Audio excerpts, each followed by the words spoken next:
Welcome to the Outer Realm with Michelle DeRoche and Amelia Pisano. Airing live on the United Public Radio Network, 105.3 FM in New Orleans.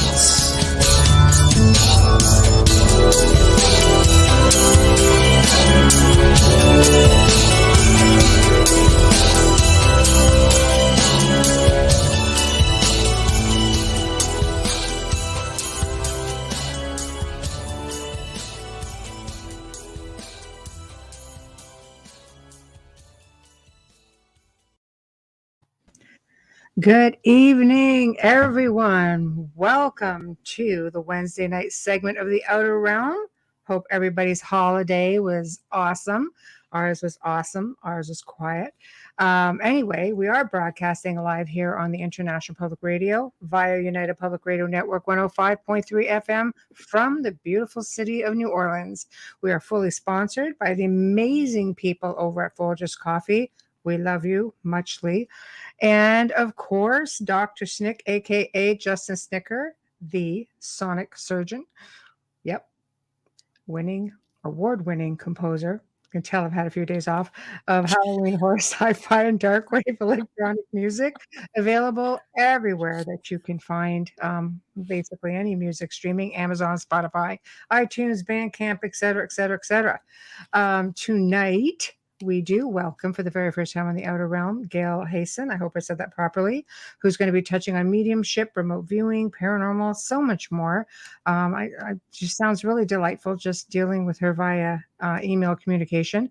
You will notice tonight we are on our usual platforms, which is Facebook, Joe Montaldo, UFO Undercover, News on the Flip Side, of course, the Outer Realm with myself and Amelia, Canada's Most Haunted, UFO Paranormal Radio Network, and United Public Radio. We're on Twitch, UFO Paranormal Radio.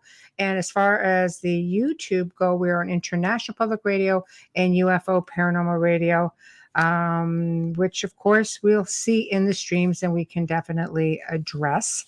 Hopefully, we're going to have a nice full house tonight. I know it's holiday time and all, but man, we miss everybody. There, the crickets. How's it going? Love the quaff. Oh my gosh! Thank you. I'm I'm still cold. I went out for just a quick bit because I had to do my test, and I'm still cold. It's even though it's not. It's unseasonably warm for this part of Canada right now, unseasonably. Right. And the West Coast is taking the beating we usually take at this time of year. Oh, that's not good. No, the West Coast is like -6 to -12, and that's Celsius. And we are in the plus. We're above the 0 mark, which is crazy at this time of year. And it's raining.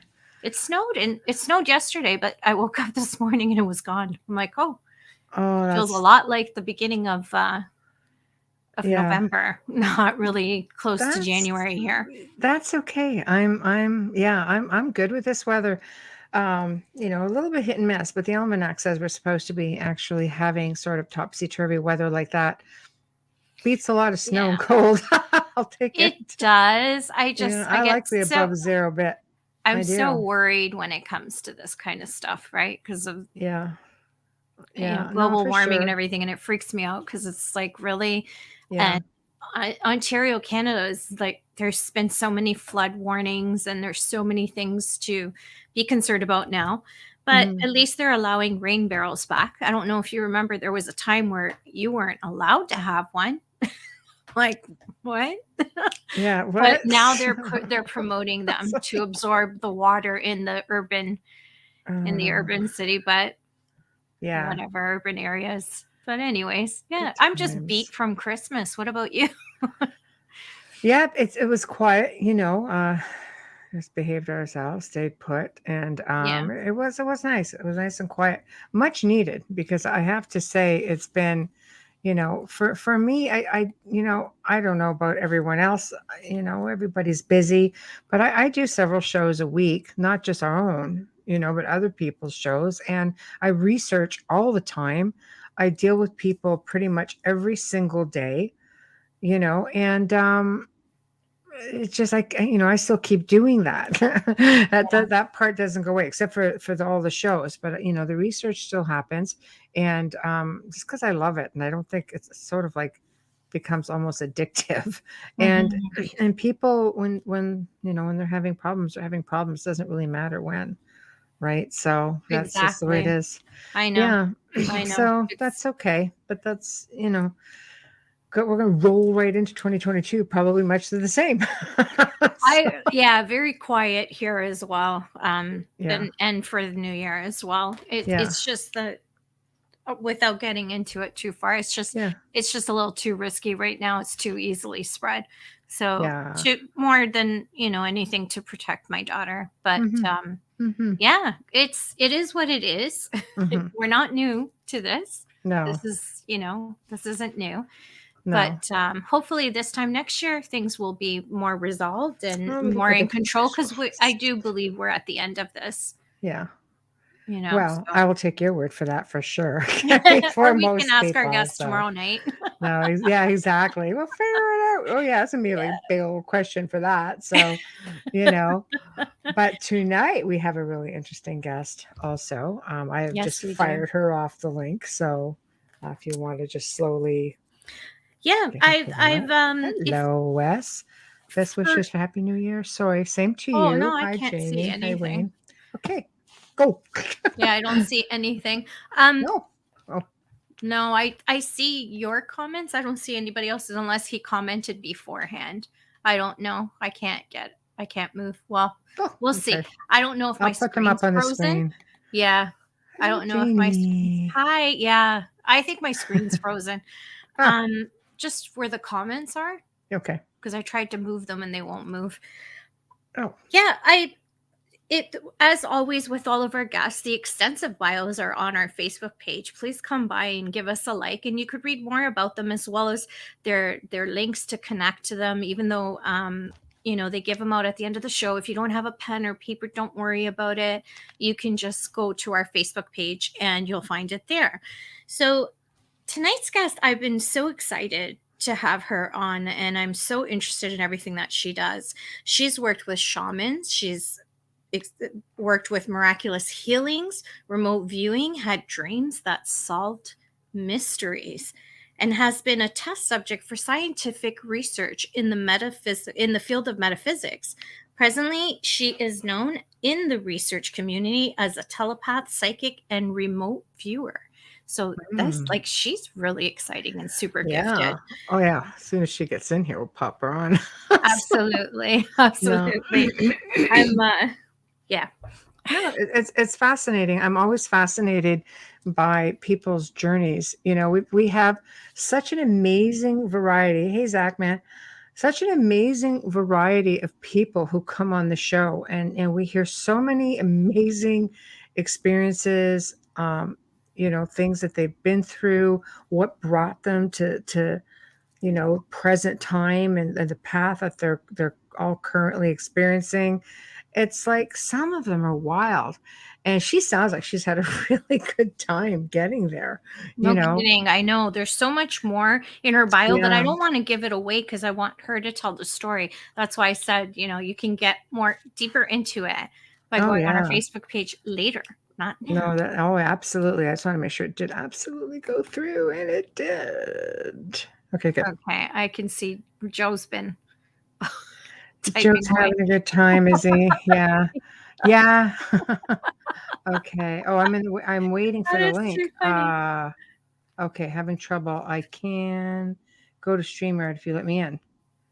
Waiting for you, darling. 1 second. We are waiting for you to arrive. Very strange. Did she need to click on the link? Yeah. Okay. I would think. We're waiting for you to arrive. Having trouble. I can go to StreamYard and have let you in. You need a nap. I know. I'm going to send the link again. Paste. Here it is. Here it is. I can't type, people. Bear with me.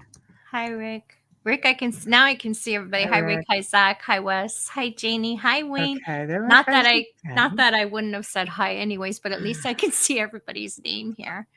Yeah, I just don't know what's happening. Yeah, Was she aware that she needs to click on that link, or I sent it? Yeah, I'm not quite sure. I sent it again. Okay, we'll see what happens. Here it is again. All right, let's do it. So, oh my gosh, yeah. So I need to dim the light. Everybody in chat, waiting on the guests. So, how was everybody's Christmas? What everybody do? Anything exciting? Yeah, what'd you get? We want to know what Santa brought you. Or Nosy Nellies, tell us. Oh my God, I see no evil, speak no evil. Okay, Joe. Oh, you're going to hear all kinds of it when the show's over. So, oh my gosh. Okay, still waiting. Hold on. Rick, I read part of your chapter. Looks really good. If you're still listening, I'm not sure if you're still there, or you just said hi and left. I'm a streamer. It says enter studio. Okay, then click enter. Click enter. Okay. So she just missed a step. Yeah, that's okay. I like. Did you hear that in my email? Gift cards, alcohol, great Christmas overall. I know. You sound like you're ready for New Year's already. Socks and underwear are always good. No, I know. This is awesome. But I think she's close, the guest, because she's click enter. All we have to do is click enter to come into the studio. Yeah. Earplugs in and close my eyes. You're funny. Oh, Joe, you are amusing. You are amusing. Oh. There we go. Right there. Yeah. Put earplugs in and close my eyes. We're still going to razz you, just so you know. So, yes, we are. Absolutely. After you give us our numbers. Yeah, that's just true. I don't want to hear anything about. We won't do anything either. Before that. No, exactly. We don't want to piss you off. Exactly. Oh my gosh. Am I the only one who's carved out over Christmas? Like, seriously, if I see another carb, I'm going to fall off my chair. I'm like feeling, it makes you sleepy. Well, turkey makes you sleepy. I don't eat turkey. I don't like turkey. I'm backstage. But yeah. I don't sound. Does she have the wrong link? Maybe send her another link. Maybe she's clicking on someone else's. I can't see anything because I'm on the other. Okay, I'm going to try this, guys. Give me a moment. And see what happens there. And for those of you that are not watching, I'll just keep yammering. So what kind of food did you guys have for Christmas? I gained 5 pounds from all the carbs. Yeah, no kidding, right, Zach? I think a little bit more. I put on a pair of size 4 jeans and I was like to go out today. So I think chocolate went a little too far. Okay. Yeah, I don't turkey. Your bone and rib. Oh yeah, baby. Okay. I don't even know what you just said, Joe, but yeah, I'm not a fan of turkey, but I do eat turkey deli meat. I just don't like turkey. Yeah. I'm not big on that. No, I'm not big on that. Our tradition is on Christmas Day is lasagna, so that's what I made, and that's why I'm still tired because I kept eating the leftovers. So Zach, I think I'm past your 5 pounds. And if you're doing keto, you would have gained 5 pounds just looking at the food. Oh yeah. Christmas, because that's all it takes to gain weight after keto. But yeah, so I said I'll do it like everybody does every year, but I work out all year, but I'm giving myself a break and I'm just going to enjoy it. And then I'll worry about it next week. So for our paranormal people listening who are in chat, have you guys had any increased paranormal activity?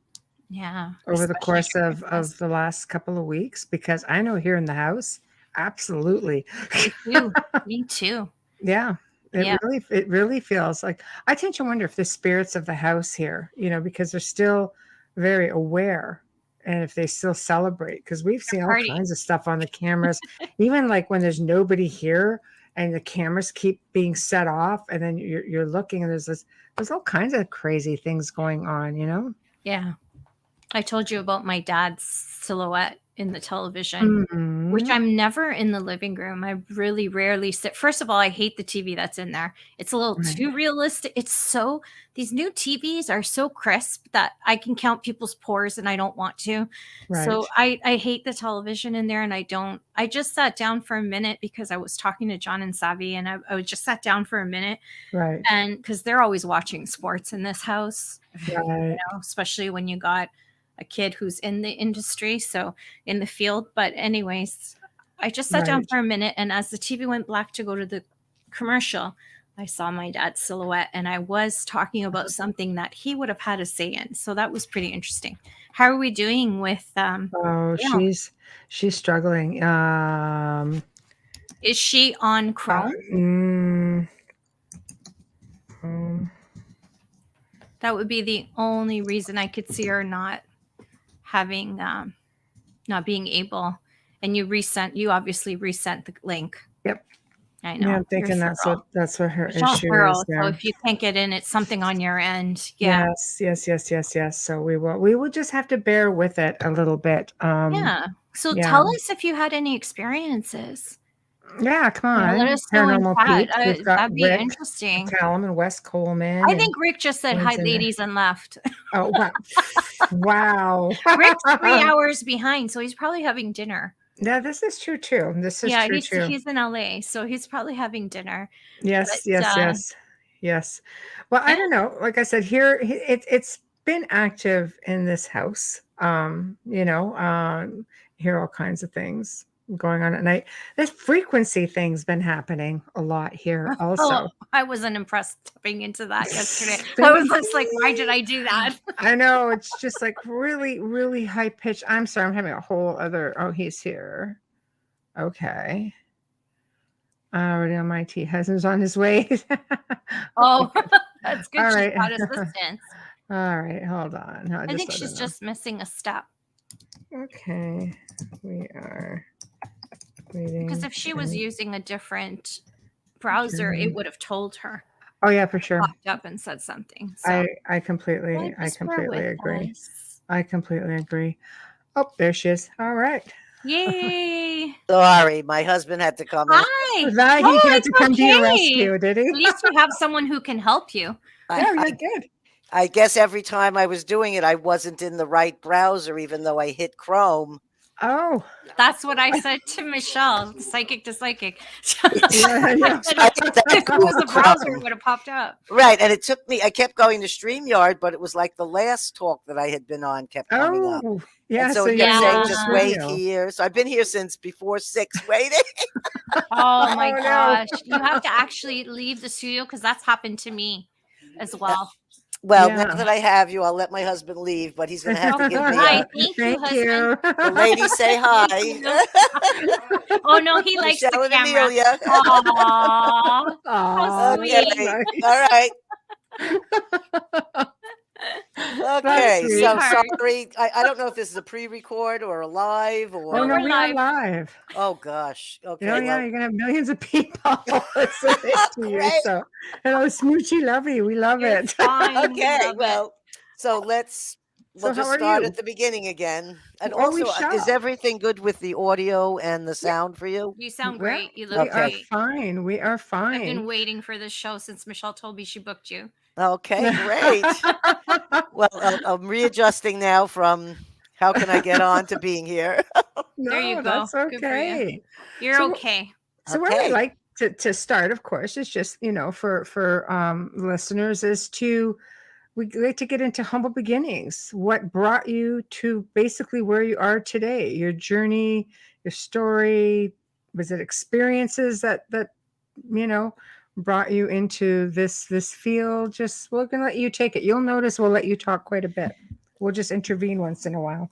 Well, I think I need a more specific question. Oh, do you? Can you recall your first experience?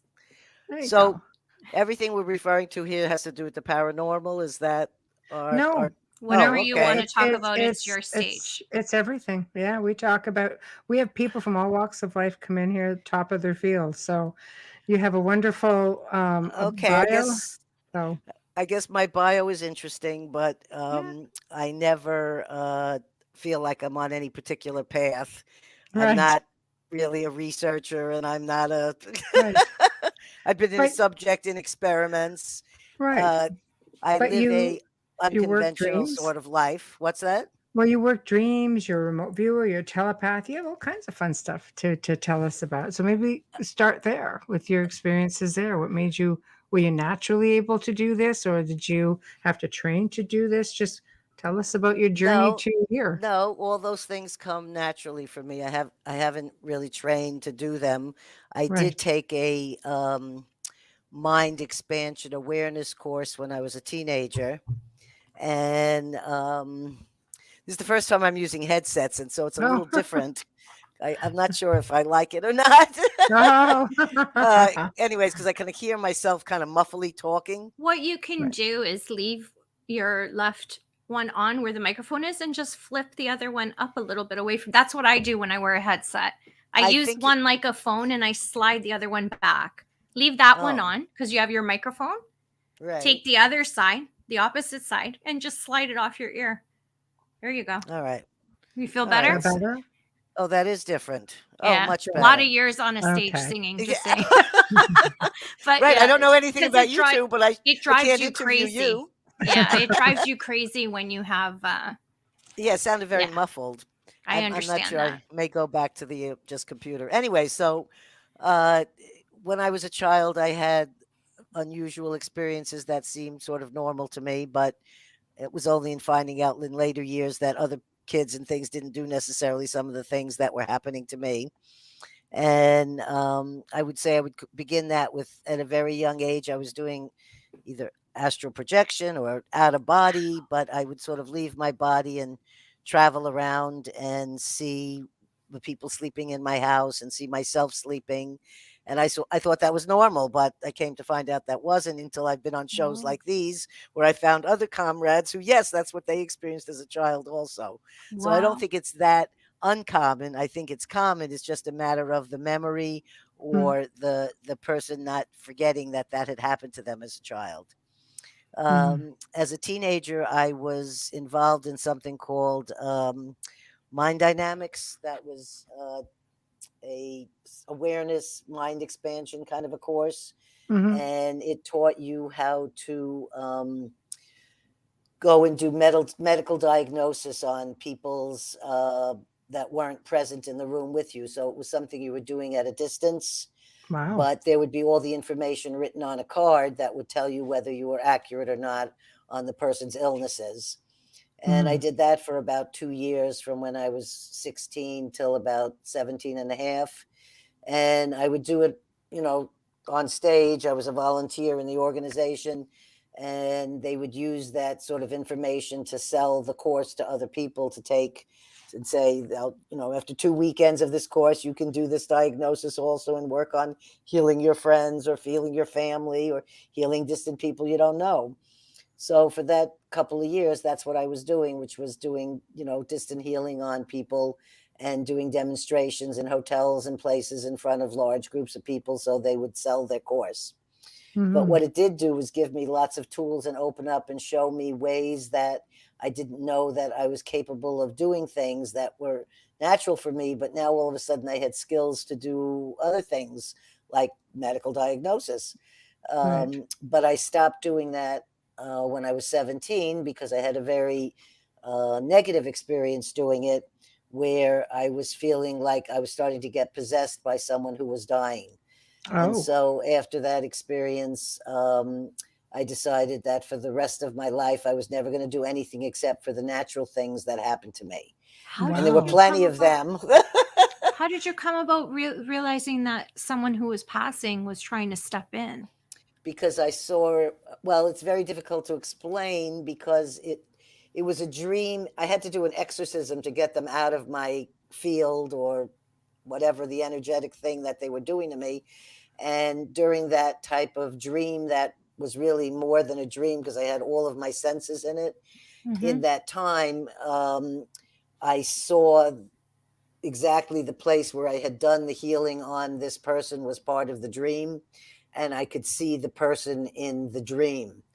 And when everything when I said that they could not do this and that they needed to move on and everything changed and all the energy left, it's difficult to call that a dream because it was like doing work at the same time. So I don't know exactly what to call that.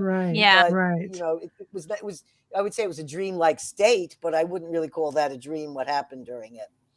So then I just had lots of experiences where I, you know, like I know it's not a great thing. You can call it them blessing or curses, but often I can wake up and like know that someone I know has either been in danger or has died, or sometimes I physically can feel what it is. And these are, you know, I don't have a shingle hanging out or any of this kind of thing. These are just my regular everyday living kind of experiences that happen. So I just did those until 1998. And then in 1998, through my husband, who you just saw walking out the door, who helped solve my IT problem. Can I hire him? Oh, he's wonderful. He was working at a company called Interval Research, which was founded by Paul Allen, which at that time he was one of the richest men in the world. And it was a research and think tank place with all non-disclosure. So you didn't know what was going on in the place there. And two gentlemen who have been in the field for a very long time. I don't know if your audience knows them, but was Dr. Dean Radin and Russell Targ. And these are two men who have been working in the fields of parapsychology and remote viewing and many, many different things in this field, have written many books and talks. And they were starting a project there, a secret project called the Phenom Project. And when they were starting this project, they were looking for subjects to volunteer within the company to do this. And my husband volunteered me by telling him some of the stories of what it's like to live with me. What so a after guy. he told Throwing them under some the of my bus. stories, Yes, they said supportive. yes. He understands. Yeah. Right. I have to say, it does make a difference when your partner. My husband is actually a MIT and Yale alumni, and he has been with the MIT Media Lab from the beginning, and he's a very scientific kind of a guy. So getting involved with me has definitely shown him other possibilities that aren't necessarily scientific, and he's seen enough of them now that he doesn't question and he supports my experiences. That's very cool. Yeah. And it really is cool because it doesn't necessarily have to be that both partners have the same thing, but if one of the partners at least understands what the other one is experiencing and acknowledges it, it makes a very big difference in the relationship and in the feeling of the person that's having those experiences. Yeah, absolutely. So absolutely. He's been very supportive. He just, in the beginning, he just kept saying, my wife has gnarly powers. Gnarly powers. I love that. I know. I like that. When I find his missing keys and he's frantic, and I just see them where they are without knowing that, those are the kind of things that are very helpful for him also. And he's also my come gosh, to know yes. that when I say all of a sudden out of the blue, call this person right now, he now knows that you do it right then, because that's when the right moment is to strike, whether it's a job thing or something's happened to someone, whatever it is. When I have that feeling, he understands that now, and he has no problem with, okay, I'll call. Nice. So that's fantastic. Nice. Yes. That's how I ended up. I had never thought I would do anything professional or any of this kind of stuff ever again after I felt sort of used by that organization, after I'd done hundreds and hundreds of, medical diagnosis cases for them, volunteer for free, and they were using it to make money. If they weren't using it to make money, then it would be a different feeling. Yes. Yeah, it's different. It's the integrity. Exactly. And so what happened with the next experience was I was not to be paid any money. It was a volunteer thing, but it was for science. And it wasn't for anybody to make any money. And it felt like, that I could do. You know what I mean? I mean, I had no idea what they were going to ask me to do, but I was offered myself up to whatever experiments they wanted to do. I was happy to participate in any of them. And because of there was a lot, all kinds of different experiments that I did during that time and still have done, for many years now with them. it's taught me things about myself that I didn't know. So I'm really grateful to them for inviting me into this kind of a situation. And then for, again, to be able to learn that, I can tell them what a picture is that's not selected yet, but they're going to show it to me in 2 hours and nobody knows what it is. I didn't know I could do that, Right. Also cool. That's awesome.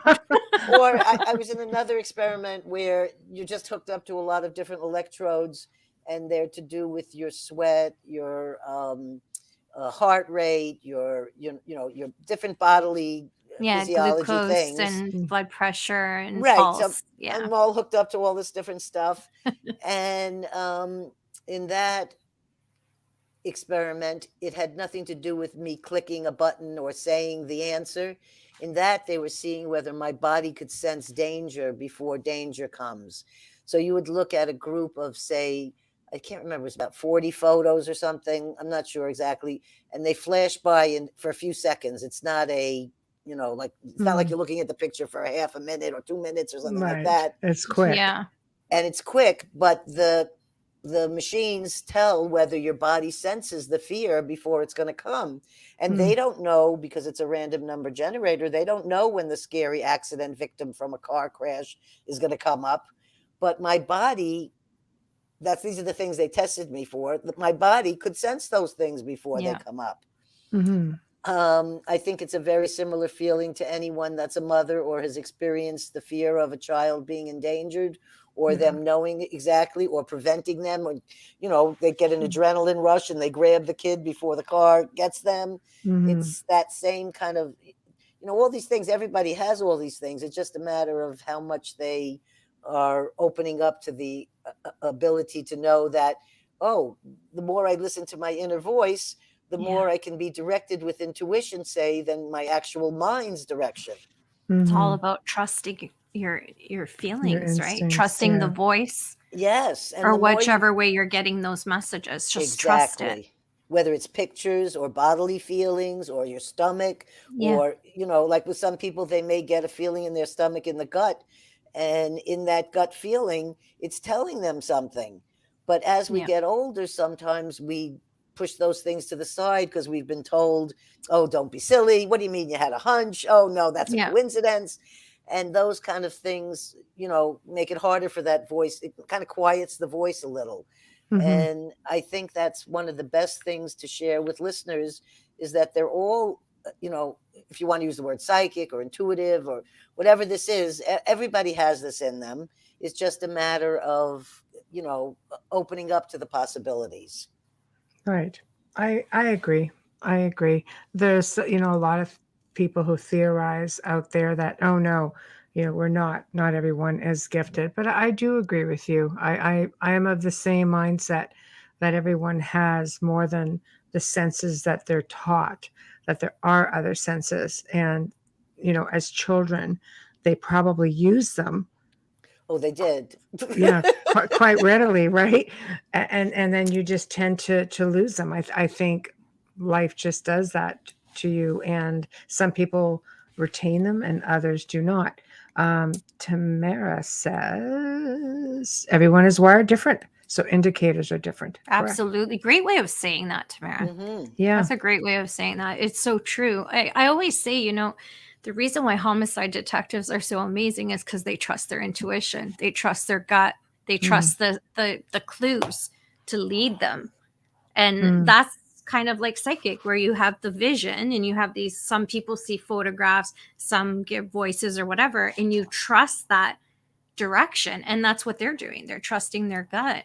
That's why some people are just better doctors or better at nursing or better at whatever, or even just, working in a restaurant as a server. It's all, I believe everybody uses intuition all day long and they don't realize how much. In fact, to back your thing about that, what you're saying, Russell Targ often talks about the story of how they found this gentleman called Pat Price. And he was one of the best remote viewers that they were working with during the 20 years of the secret program at Stanford Research. And they said he was that was how he did his police work, was all intuitive gut, and he was very successful at it. So when they decided to teach him remote viewing, he became one of the top remote viewers that they had, because he had that skill already developed also from being in the police work. But not all police department people are like he was. Mm-hmm. No. No, it's true. You always have those homicide detectives that stand out, and they're not necessarily the ones that have a television show. So anybody listening, I'm just saying, it's not Columbo. You don't necessarily, it's not necessarily who you think it is on ID, or I'm not even going to mention names because I've worked with them, but they're all fantastic, but there's a lot of them that aren't in the limelight. And even bounty hunters, it's not just because a lot of them have spent time in prison. Not all of them have. A lot of them use their gut instinct to understand which direction their purpose going in. So I love that part. I love how the science mixes with the spirit side when it comes to police sciences. I love that so much.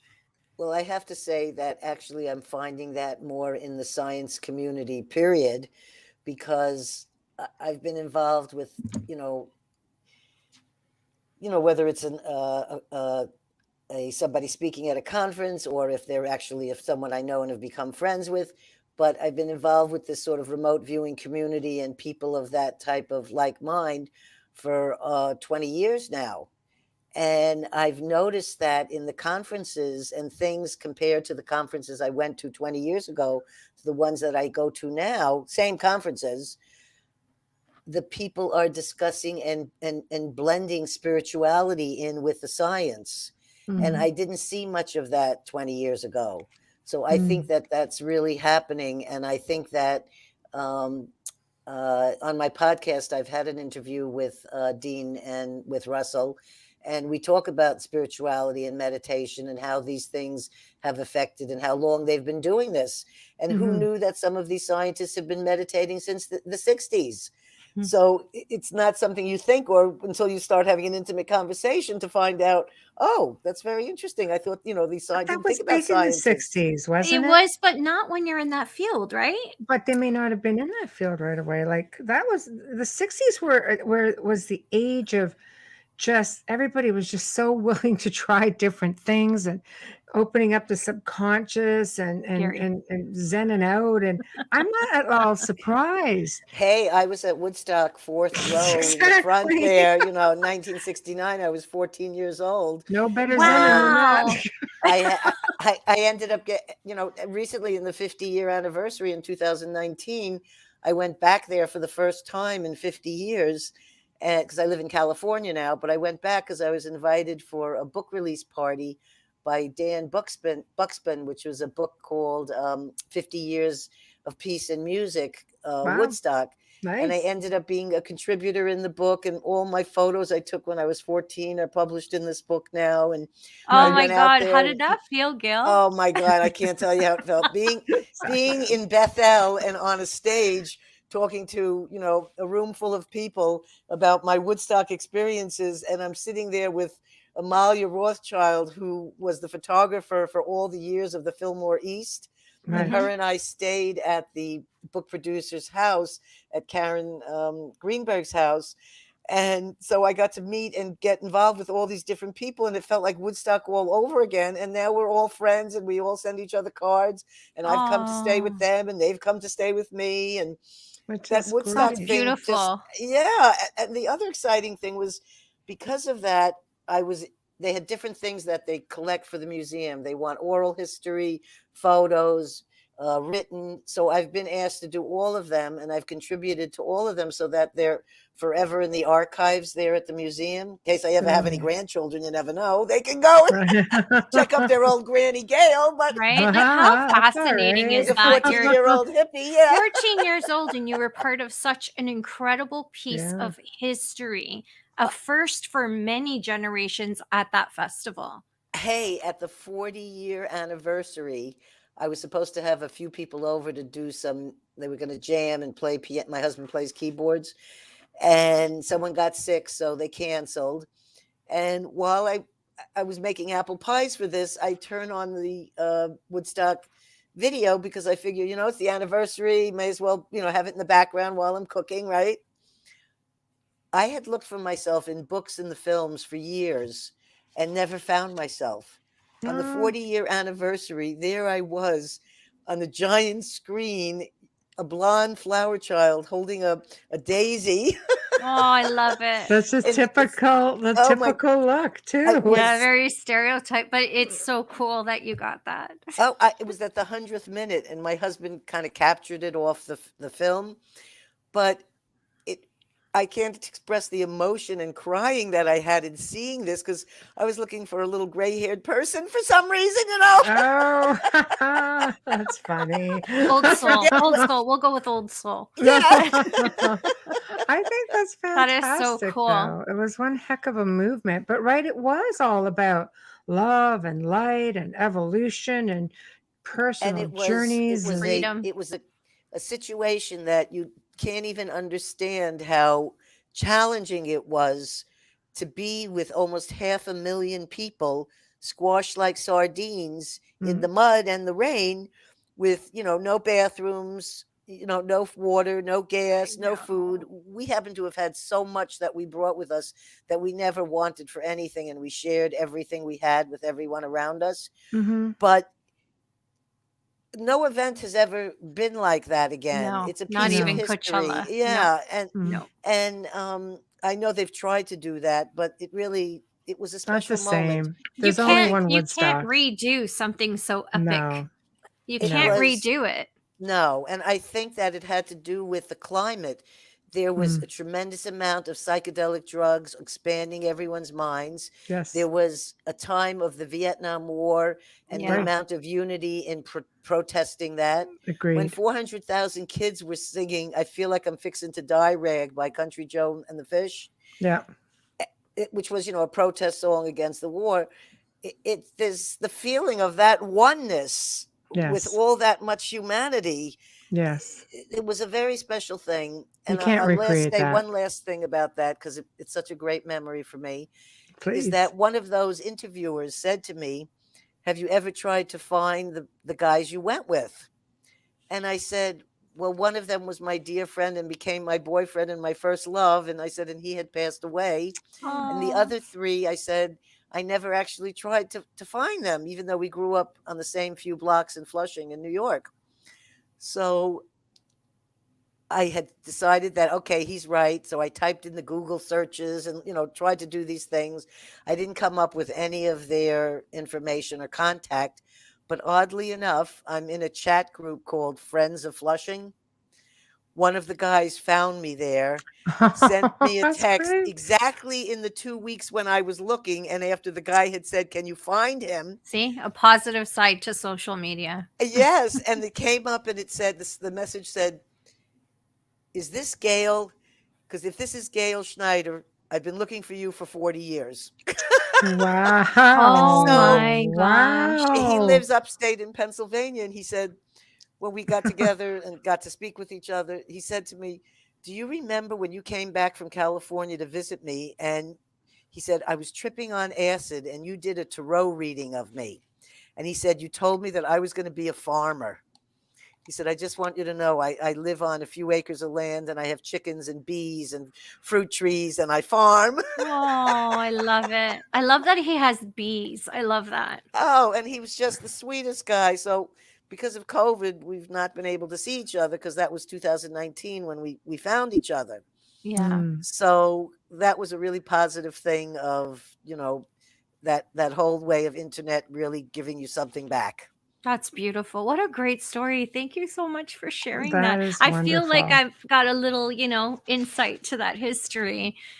That is awesome. But when you think about living in that time and having that kind of an experience, it's, to me, it's not uncommon to think that people would have been meditating and getting involved in all kinds, especially with the psychedelics. So that opens you right up. You're going to see all kinds of things, right? Not necessarily everybody goes, "Oh, you're hallucinating." It's not all hallucinating. It's opening up your subconscious and really seeing, opening up your mind's eye, So I didn't even realize then, but my husband, who's wasn't my husband then. We knew each other when he was 10 and I was 12. We met in the 7th grade. Right. But I didn't see him or know anything about him for 20 years. Right. And when he called and we re-met again after 20 years, he said, I'll never forget you asked me to go see Swami Satchidananda. He said, and I had never been exposed to any of these things, and you took me to see Swami Satchidananda. So at 15, and also I had been raised in a vegan commune in the early 60s, and I had been exposed to meditation and yoga and alternative healing and alternative food and all the kind of things that everybody thinks is so cool with the wheatgrass juice and all this other stuff. And I'm like, I did that in 1963. I don't want any wheatgrass juice now today. Right. I love it though. I do. I love it. I think it's fantastic. It sounds like it's been such an amazing journey. So when you ask me about I'm somebody who's never planned anything.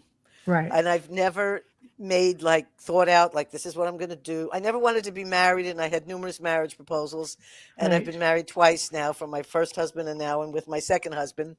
Right. And I've never planned what was going to happen, when I was going to have children, how I was going to do any of these things. I've always just taken everything how it comes and just kind of flowed along with it. And then I look at people who do all this planning and I think, should I be doing that?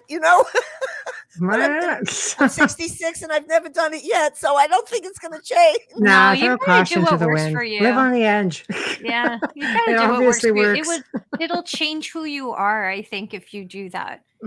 It's not my way. In fact, when I was doing remote viewing, I've never been trained as a remote viewer. And I was visiting at Hal Puthoff's house, who was one of the founders of the lab that they had with Russell Targ. And Russell was a guest at his house. And so I went along as Russell's friend. And I asked Harold to the side, I said, Hal, tell me, should I be taking remote viewing classes? Or, I'm doing this for them, but would I get better? Should I do these things to get better and do a better job? And he said, no, when you're doing this naturally, you should just keep that way. You don't need to take any classes. You don't need to take any courses. And that's the way it is for me. I'm not saying that's the way it should be for another person, but for me, that's my best method. Right. Is just to go with what comes at me. I was initiated in 2011 into Mongolian shamanism by a Buriat shaman who had came from Mongolia to the United States. And she had stayed with me. And after she stayed with me, she came back, even though she was supposed to leave for Chicago. And she said, I couldn't go to Chicago. I need to initiate you as a shaman. I've been involved with shamans and shamanism for many, many years, but I never ever thought that that's what I wanted to become, or I'm going to take all these things and study to become a shaman. Instead, it was something that came to me, and it was really a wonderful thing because it taught me also and gives me, I feel I'm dressed in clothing that protects me if I want to do any kind of blessing or healing work with other people. And I've been doing that. I do that just, randomly a few times a month when somebody calls me up and says somebody died and I don't feel completed, and we do a ceremony together, and we have very wonderfully positive results with this. But I'm not actually following any particular training for that, but I was initiated in a whole 1 week of preparation and then an entire day of shamanic initiation, which put me into an altered state of being for some time during the ceremony. And I believe it felt like getting a diploma or something. It just was the most wonderful experience that I didn't realize until I had it, how grateful I was to be acknowledged in that way. Wow. Yeah, because you've been acknowledged by different indigenous cultures, according to your bio. Yeah, that's very honorable. That's an honor. That's really special. And I was just talking to one of the scientists about it, because it only occurred to me recently, since I've been doing these podcasts and these interviews, and I'm thinking about all these things again, is that I was doing telepathy in all these different cultures. So when I was in the Huichol Indians, who I'm still involved with today, it's almost 30 years my involvement with them, and Wow. I've been involved with the Mongolian people since 2005, I think. Wow. And the Huichols, it's been since the late 80s, 1980s, and I'm still involved. It's not like, oh, I had this one visit and we had this experience. No, it's been a lifelong thing of friendship and relationships and experiences, Mm-hmm. and a closeness like family. So I was interviewed about my Mongolian shamanism on Jeffrey Mishlov's Thinking Aloud show, which is a fabulous show, New Thinking Aloud. And I realized that when we were doing this shamanic initiation at my house for 7 days, we had no translator. And this woman doesn't speak a word of English. And the only words I know in Mongolian are, thank you, and which is bayatla. And, when you answer the phone, you say sanbanu. Other than that, that's my words. How could I possibly know what she wanted and do what she asked for 8 days? But we did. And we sewed all these snakes we had to make. It was laborious. It was labor intensive, mind and body. Right. And I didn't know until a film crew came here from the University of San Francisco that were Mongolians who were doing a project on Mongolian shamanism, and they came up and filmed up here, and they did an interview with her and I, so I had an interpreter all of a sudden. And I liked when he asked the shaman Zagda, how did you talk to Gail when you don't speak her language? She said, I would just see Gail and she would come inside my head and I would tell her what to do and then she would do it. Oh my gosh. That is so cool. I love that though. It made me realize that telepathy can't be just about words because, whether listeners believe this or not, I have read people's minds many, many times, but, and so that's something I know I can do, but it's in English. How did I do all these relationships in other languages? And when I traveled to Mongolia and I was there and we had no translator and I was there for close to a month, at one point when a young translator came and we'd start to talk, she'd say, you both just said the same thing. There's nothing for me to say, she said. Oh my gosh. And I love that. Well, the more that It's you knowing. immerse, it's immersing. Like I immerse into the culture and the people somehow, Mm-hmm. and it has nothing to do with those words of vocabulary. Something else is going on. So I mentioned it, and I think it was to Jeffrey Mishlove, and he said, "Yeah, that there isn't anyone who's has to fund that for the researchers to be able to do the scientific research about what is going on there, because there's something different going on if you can do that much communication." When I was in Japan and I was staying with Japanese families whose students had stayed with us, many years before, they were having it's difficulty in the family. I figured out everything that was going on, knew all the things, and I don't speak a word of Japanese, and they were strange, intimate things. So I'm just saying, Dean Radin has a book called Supernormal, which has been translated into, I think, 14 languages or something, or 12 languages. And he has a chapter in it on telepathy. And I'm the Gail in that chapter in telepathy, describing the Gansfield experiment. So he describes me in the experiment. Well, that kind of telepathy is a very different thing, where I'm relating to a picture or everything is in English. You're reading these things, you're picking these things up. But what is it when you're doing it in this other form? So anyways, I'm just leaving that out as a big question to anyone. I don't know what the answer is, except I don't know how that actually occurs, but I know that it occurs. Telepathy is something that is just so unbelievably crazy and so cool at the same time. It's been a very important tool for me. I don't even think of it in that way, because it's helped me when I began with the Huichol Indians in the mountains of Mexico. It was the 80s. I was at 10,000 feet elevation where you can only get there by foot and burrow, and it took Wow. 16 hours to get there. Wow. Now they have electricity going there. There was never running water. They have running water there now. There's a road that can take you up there, and you can get up there, not have to walk the whole way. Well, so that I always seem to get to see these things before they change. So it was like I got to see the end of that era before all this technology came into their lives. Well, my friend Julio, that's not his Huichol name, that's his Spanish given name. Julio doesn't read or write. And I'm living here in Sebastopol in a house with everything technology you could want. He's up there in the mountains, but we communicate through dreams and telepathy where he will know. We've both had the moment where we know each other something bad happened and we had to call.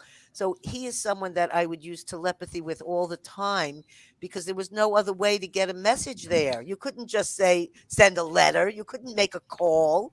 There's That's no true. other way. So he would get the feeling, or I would get the feeling, and he would go down from the mountain to the switchboard where they could make the phone calls, and he would make the phone call, and we would have the connection, and we would then verify what had just happened, and yes, he needs to come, or I need to go there, or whatever the information was. So Wow. I would call that the very important use of telepathy. And I also believe in these other cultures before there was, in the old days or whatever, I think a lot of people use telepathy a lot more than also amongst themselves.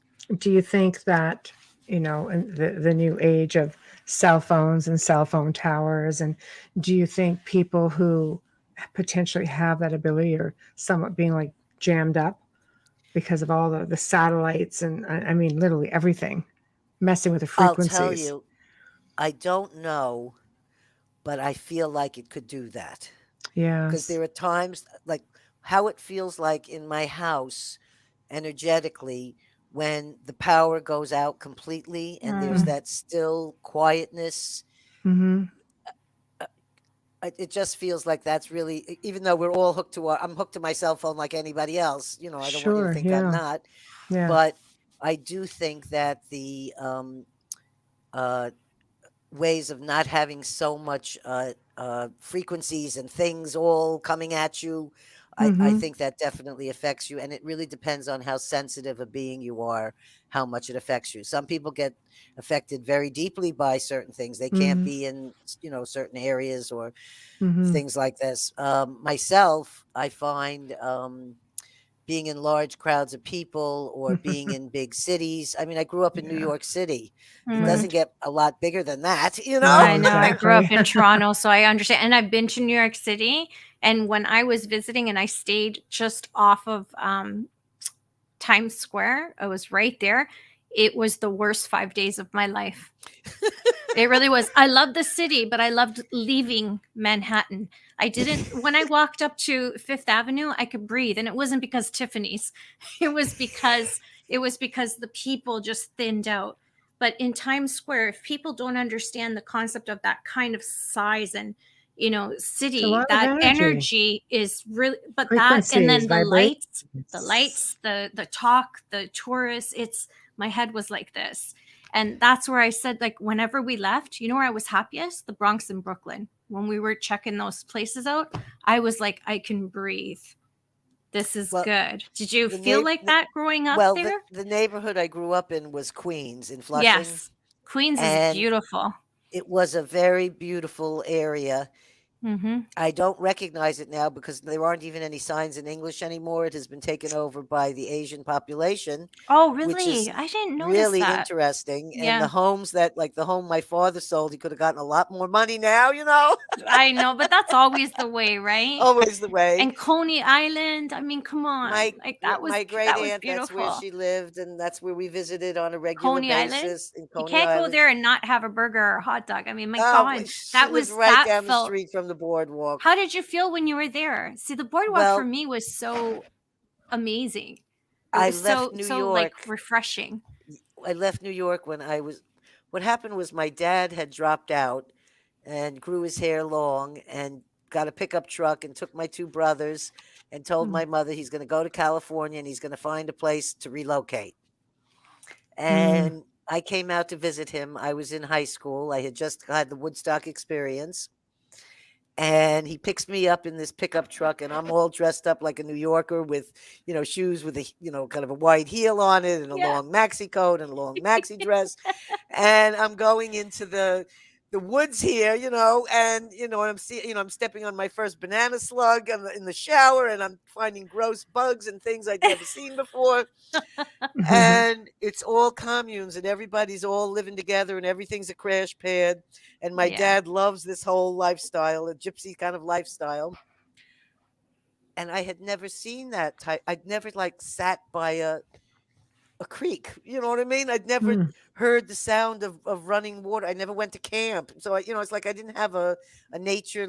I mean, our neighborhood was lovely with big trees and big houses. Yeah. But it wasn't. And I always hung out at a park nearby. So that's where I had my nature was in that park. Yeah. So I went back to New York because it was I was in high school. It was during the break. And I went back and I knew I could never live there ever again. It was in that exact moment. I came back to the hustle, and back then it was very polluted in New York in the air. And I called my dad up and I said, I can't live here anymore, Dad. I want to come and live with you in the truck and live in nature and be with the trees and for a medium, that's the best place to be. The best place and to he said, absolutely is, I'll give you a one-way ticket. He said, you can't go back if you're coming. I'm not paying for a round trip ticket. Yes. And my boyfriend, who I went to Woodstock with, was dodging the Vietnam War, and he had received his draft notice. So he ran from the draft, and we ran away together and flew out here. And that's so romantic. It was, it was paid to be psychic then also, because I would have dreams, and in the dreams there would be men standing, knocking on my door, and I'd open it up and they'd be in suits with hats on, and I knew they were the FBI. And when I would have that dream, I'd get a phone call the next day from my grandma Schneider, and she would say, she spoke Yiddish, so her English was, broken English. She said, the ABC was here asking questions, I love that accent. The ABC. That's just precious. So, that's, so I'm just saying these things that we're talking about that some people call gifts or talents or whatever, for me, they're ways of living. They're things that have been part of my life or my makeup. Or, natural. Just who you are. And I'm not I don't consider myself exactly a character because you're a character. Oddly enough. I love you though. We love you though. We're just saying it's a compliment. It's just that I have all those kind of, I don't know which you would call those airy sort of things or whatever they are. Right. And then at the same time, I'm a ridiculously responsible person who has managed, real estate, monies, people, all sorts of things. So I have the ability to be incredibly organized and do all these things in the world. Yeah, you're not flaky. I started two of them. I started my first business when I was 18. I became a buyer in the produce markets in San Francisco, and I opened up a health food produce store. I hadn't even gone to high school. I'd left, when I went to be with my dad in the pickup truck. Right. All of a sudden, I'm in the produce business, and I decided that's what I'm going to do. All of a sudden, somebody said to me, I heard you're opening a produce stand. I said, you did? I never said that. I said, but it's not a bad idea. All right, I'll do it. And that's what I did.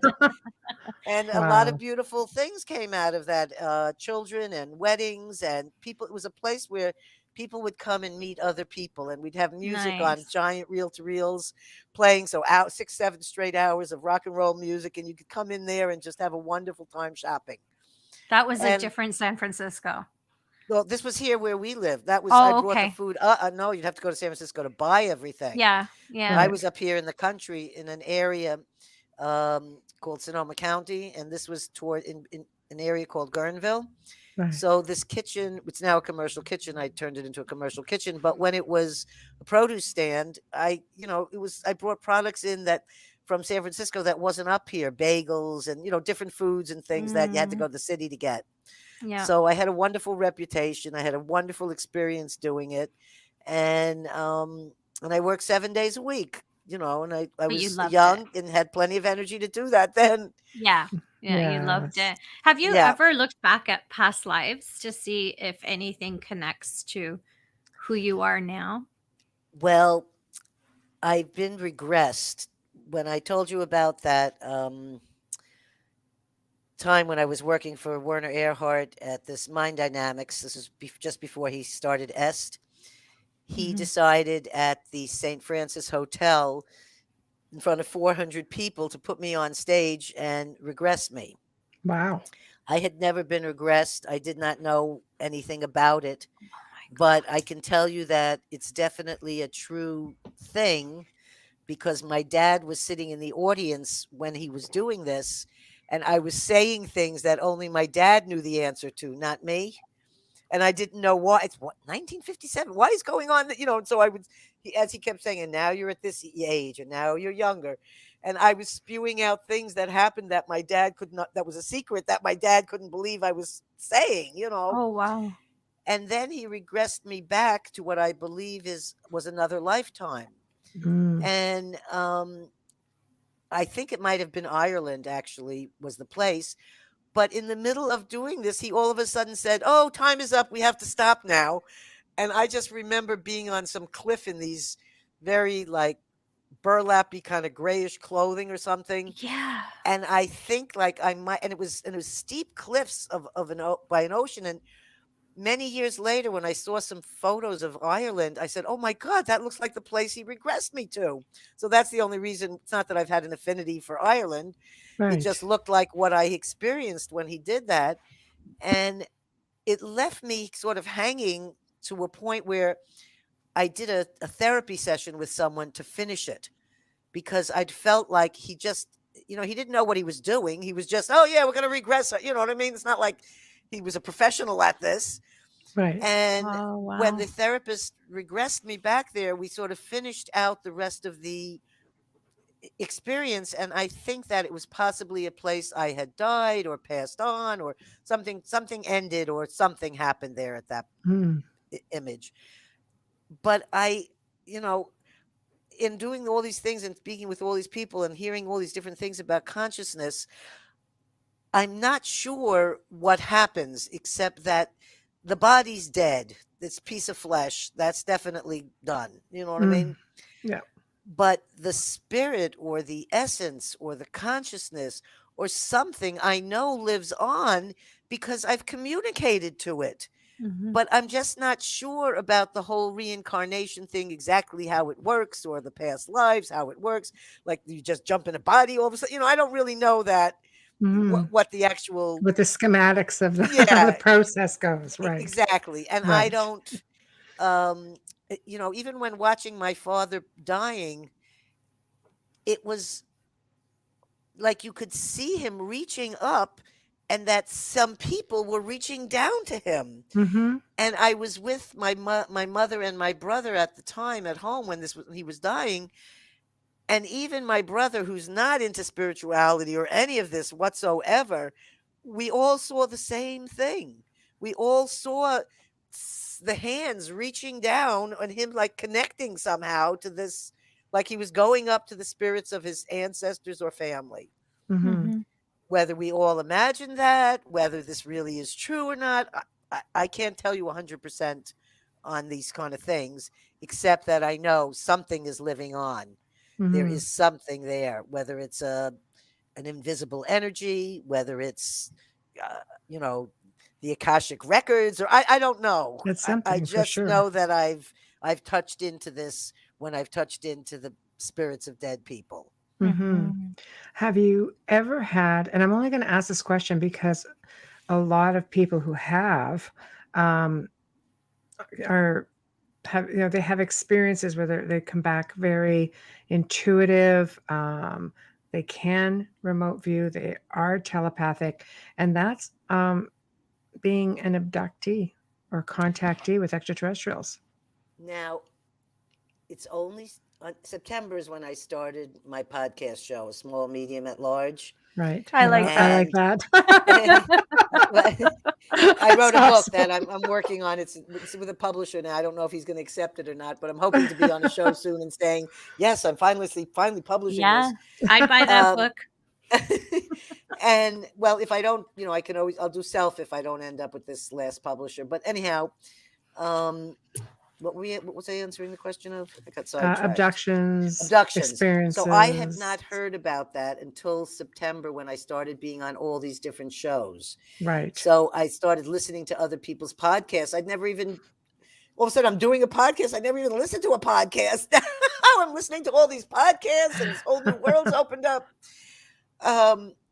So I myself had a bizarre experience like that once in my 20s, and I had never talked about it until these shows because it seems like people have insights into it, and I always wanted to hear about what they said. So I found it very nice that I was finding insight into something that's scared the shit out of me. Right.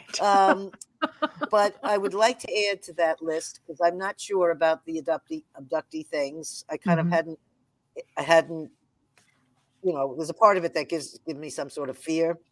But I can tell you for sure, near death, people who've had experiences with near death, people who have done psychedelics, these are all opening pathways.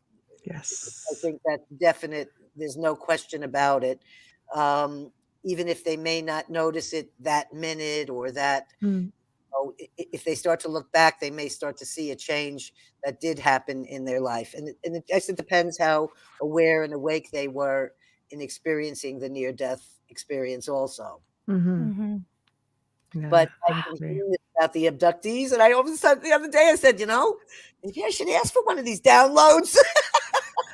Well, they're quite interesting. They scare the crap out of me. What's that?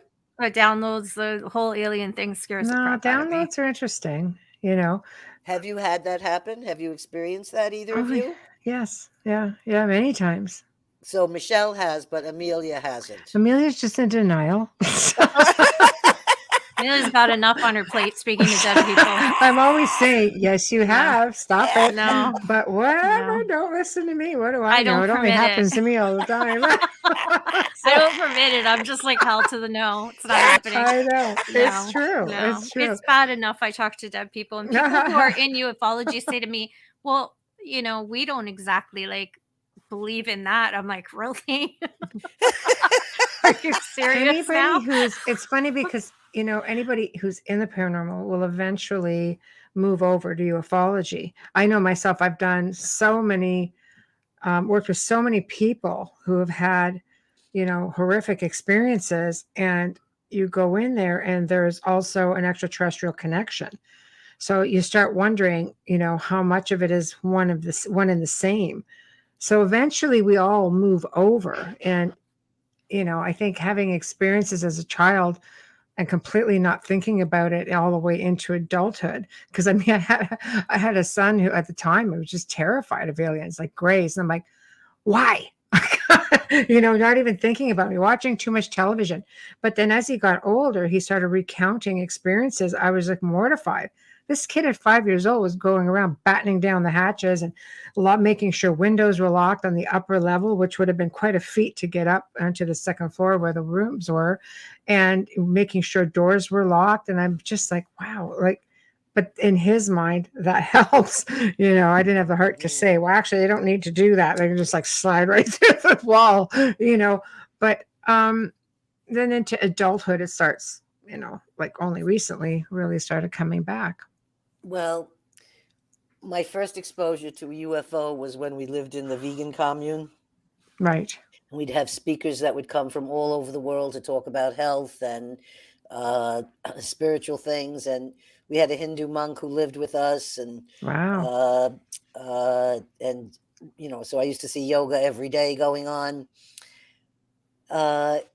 We had a guest who my mother and father ended up liking this couple very much. So my mother stayed in contact with them until they passed on. But we went to their house to visit, and he took out and showed me and I remember this, I was only 7. He shows me a photograph of the ship he had gone off in. and told me the whole story about how, you know, it's his abduction, and he went out in his yard and he went off with them, and he speaks to them all the time and all this. Wow. So that was actually planted in my brain in 1963. And I was shown photos. And maybe you had an experience there. I don't know. I don't think so. But in my 20s was when I had this one particular experience, and it was a sexual experience, and it was with these. Well, now that I've seen all these things, there's people that talk about, oh yeah, that's the Greys, and they. So, but then I didn't, you know, I don't watch science fiction, and I don't know where those images came from. But then when you see them in some of these, you know, shows or things, because now my son and my husband, they love the science fiction stuff, but I didn't go for that. And back then we didn't have that much television reception here anyway.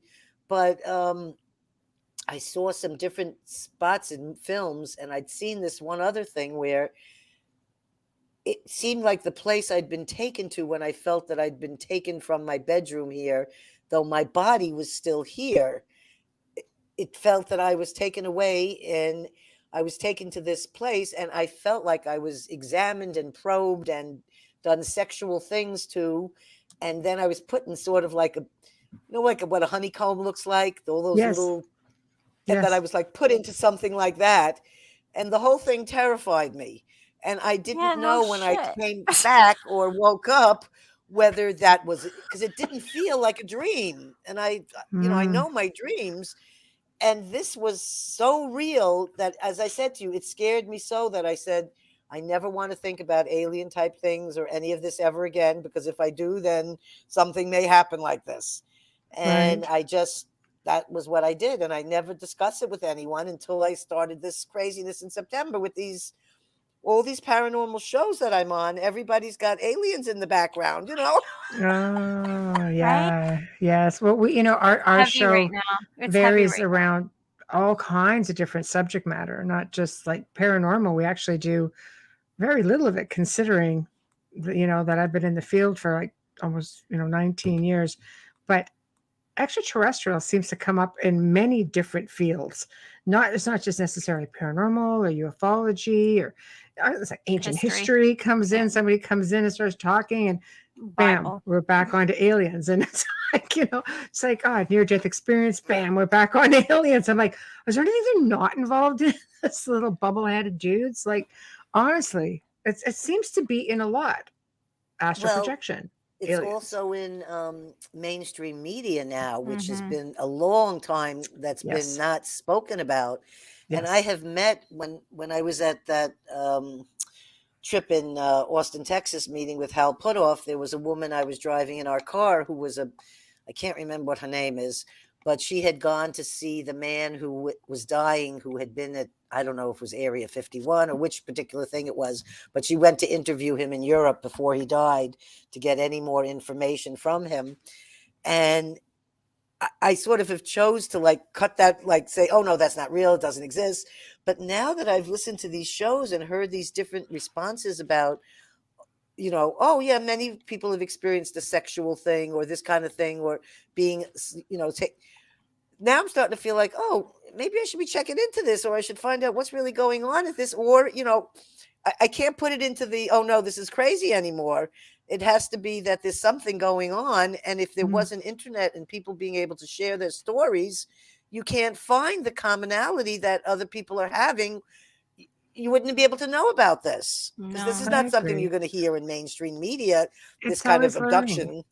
It's always a learning experience. The people who are telling those stories are highly credible, tons of integrity. You're talking about former CIA operatives and government officials and military, and your pilots. I give the most cases. We've come across this constantly in, on our show, and it's just, I believe in it 1,000%. I would never say that it doesn't exist. I believe it happens. I know Michelle's experiences, other people that I know that have had experiences, but I don't believe I've ever. And if I have, I don't recall it. That's all I'm saying.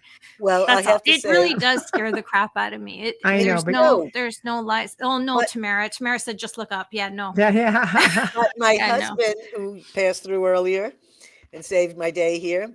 Yes. He can't wait, for Mr. Science. Oh, He's like, wow. oh no. He said, when they come, I'm jumping on the ship. I said, well, I'm not going with you. He's going to be the I'm guy out in the yard with the Gail, flashlight you come to my going, come house. on, I'm right You here. come to my house, Gail. I'll cook for you. Don't worry about it. You just stay found here. a woman to go with him, somebody Well- who interviewed me, Carol Channing, I think her name is, in England. Right. And Yeah. she's very big on the UFO thing and has all these paintings of, aliens, or I'm not sure. I don't think that's the right word anymore, in her house. And when she was interviewing me, I had said to her, I said, well, my husband, she said, I'll go. I said, I'm going. I said, well, you two can go together. That's right. Yeah. I'll go to Amelia's house and it'll all be fun. You come here. I'll take care of you. Don't worry about it. We'll shield together. But this is something that I think hinders people is fear, and media has a lot to do with that. I think, part of the theory is that they are trying to take fear away, and they are trying to communicate and reach out to individual people, and have been for centuries, or thousands of years, tens of thousands of years. Some people believe they were here long before us. So I agree with you.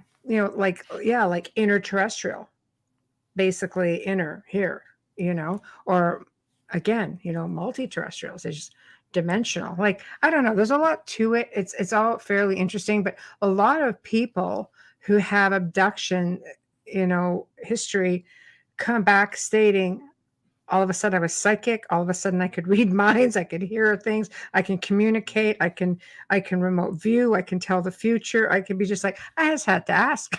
It's because, you're kind of a full gambit there. So, Yeah, that's a definite. I wonder if you're just not aware of it.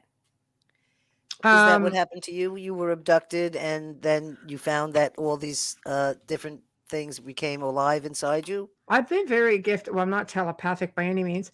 I'm very I've had experiences since I was like a little child. Like, my mother remembers me talking about stuff at the age of like 4 and 5, but I have no recollection of that. Heck, they don't even remember anything now, because if I had to catch them in the act, I wouldn't even know what was happening. Seriously. So, but we do have to do a station ID and a sponsor ID. I've got the cup up there, so I know I've got to shut up and let her do it. That's how she knows, right? Because I don't want to cut her off. She's got so many amazing experiences. You are listening to The Outer Realm with Michelle DeRoche and myself, Amelia Pisano. Tonight's amazing guest, and we definitely have to have her back on, is Gail Hayssen. And we are airing live through New Orleans on 105.3 FM radio. Bear with me, I don't have my notes. We are streaming live right now on UFO Paranormal Radio and International Public Radio, right?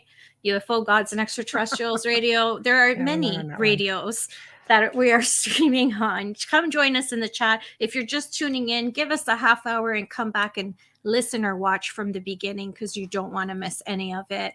We are sponsored, and we are so lucky. This gentleman is an award-winning composer. Dr. Snick, the sonic surgeon, is the voice and the magic music that you hear at the beginning and the end of our show. Justin Snicker, you can find him on Facebook and Instagram, as well as purchasing his music on Bandcamp or on Amazon. And even if you go to social media, you'll find the links. Tune into any one of our shows and you'll hear it. Wait for the end and make sure you listen. He is amazing. He's got all kinds of music. We are, of course, from day one, and we hope forever, Folgers Coffee Crystals sponsoring us every time we're on. Thank you so much, guys. We love you. Perfect. We're back. And we're done. Hi, Cece. Hi, Cece. Interesting show, Gail. Yeah, Cece's probably going to want to write a book on you now. Anyway, yeah. So it's definitely interesting journey. So from this point on, you're a scientific guinea pig. Is this something that you plan on doing more of, or? Well, I never felt like a guinea pig. I just felt like I was getting the opportunity to learn more things about myself and what I was capable of doing. Right. And the relationships I have with the scientists that I've worked with has opened up all sorts of doors of interesting people and places and events. And I can't,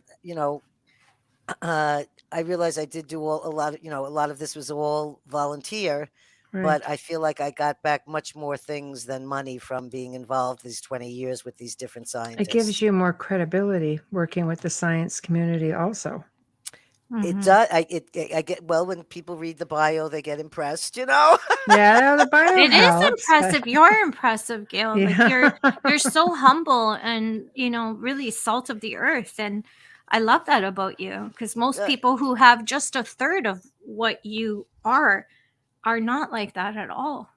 I feel like when I was a little girl and my dad would tell me that I had special gifts, he would always say to me, but you have to remember, you never ever use any of this for money. It's And true. so that was Yeah. planted It's in my true. head at a very young age. And Mhm. so I've never, when I do a shamanic blessing or healing for somebody, I don't charge any money for that. No, it's true. And It I makes it give that of much more myself, powerful. it's more like not giving of myself. It's more like being a vessel and kind of stepping out of the way and letting the different things come through me in those, kind of experiences. Mhm. And in the working with the different scientists, I feel kind of honored because I have papers that are published with them. So my name is on these papers. And, Mhm. I wasn't an academic person. I told you I didn't go to high school. I Right. received a honorary PhD in 2014 Very from nice. the Institute of Science in Mongolia. Very And nice. so I found that my validations and things have come from the oddest places And life and experiences. life experiences. And Yeah. um, I had a lot of trauma as a child growing up. I've experienced a lot of trauma, Mhm. and I've only grown in a positive way from the different experiences, and Mm. only learned more about compassion and caring for other people's pains because of experiencing them yourself. I agree. And And you had supportive parents, it seems. Like a lot of parents don't want, no, they were crazy. okay, crazy is okay But if you're that's Crazy is supportive. good. No, because some parents, you have a gifted child. I was fortunate that, my mother was also gifted and had an understanding, but my dad would just pretend that it wasn't a thing. But it sounds like you had a pretty decent support system. You weren't discouraged. No, my grandmother was like that. And my Right. father used to say that she's a very spiritual woman, a very spiritual woman. She always spoke to the dead. Right. And I I I understood her way. It seemed like it did not seem strange to me. So I am very grateful to who they were for that. I would have liked to have Right. not been raised a vegan, I can tell you that. Oh God, no. I have family members who are vegan. They're Are you still healthy. practicing vegan, Gail? Yeah. What's that? Are you still practicing vegan? Oh, absolutely not. No. Oh, you can come over then. No, my method is I Yeah. think you should eat everything. Right. Oh wow, I love that because you've Uh, experienced Because it. Amelia does. well, Amelia does eat yeah, everything. Yeah, it's very it's deceiving. Yeah. it's if But I do. I don't have good discipline when it comes to food, but if a person can give them, if nothing in excess and you eat, you can eat everything. You should be able to eat everything. Yeah. Also, I like to travel around the world if I can to different places, Mhm. and you have to be flexible. You don't want to You go there and do. say, well, all they have is sheep here. Well, I don't eat sheep. No, Yeah, exactly. I know see, but exactly. at that point I'd be vegan. I Yeah, can't I don't eat everything. I eat Meaning I pizza eat a anywhere in the lot. world that I go. Yeah, Just saying. I pick out When pizza and all french else fries fails, everywhere. eat the I'll tell you pizza. the most unusual thing I ate. I was served fried bees in Japan, which I Oh. didn't eat, but Really? I did eat the lizards. We roasted lizards, Ooh. and it was Joel in a would love you. very, very expensive, high class businessman's ryokan. So these are Yes. like exotic specialties. These are not. It's not street Right. food.